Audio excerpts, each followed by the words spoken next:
How serious are the consequences for believing in evolution? Well, more consequences for society hinge on the cosmogenic myth of evolution than on any other. That's quite a statement. Among them are the sovereignty of self, the sexual revolution, and survival of the fittest.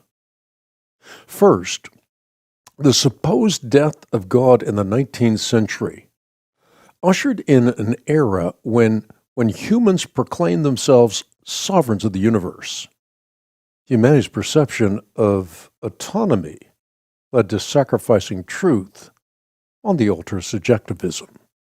Ethics and morals were no longer determined on the basis of objective standards, but rather by the size and strength of the latest lobbying group, rooted in no enduring reference point. Societal norms were reduced to mere matters of preference. Furthermore, the evolutionary dogma saddled society with the devastating consequences of the sexual revolution. We got rid of the Almighty and, in return, got adultery and abortion and AIDS and a whole bunch of other maladies. Adultery, in fact, now has become commonplace as evolutionary man fixates on feelings rather than fidelity. Abortion has become epidemic as people embrace expediency over ethics, and AIDS has become pandemic as people clamor for condoms apart from commitment. Tragically, more people have died of AIDS than America has lost in all of its wars combined.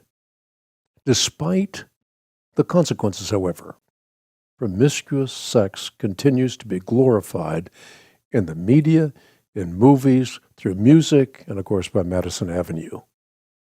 Only one rule seems to endure: life has no rules.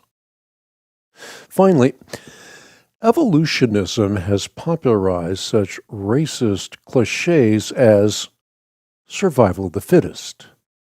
In The Descent of Man, Darwin speculated that at some future period, not very distant as measured by centuries, the civilized races of man will almost certainly eliminate and replace the savage races throughout the world. In addition, Darwin subtitled his magnum opus "The Preservation of Favored Races in the Struggle for Life." Indeed, for evolution to succeed, it is as crucial that the unfit die as that the fittest survive. Nowhere were the far-reaching consequences of such cosmogenic mythology more evident than in the pseudoscience of eugenics. Eugenics hypothesized that the gene pool was being corrupted by the less fit genes of inferior people. As a result, segments of our society, including Jews and blacks, were subjected to state-sanctioned sterilization. Well, thankfully, eugenics has faded into the shadowy recesses of history, at least for now. But the tragic consequences of the evolutionary dogma that birthed it are still with us today.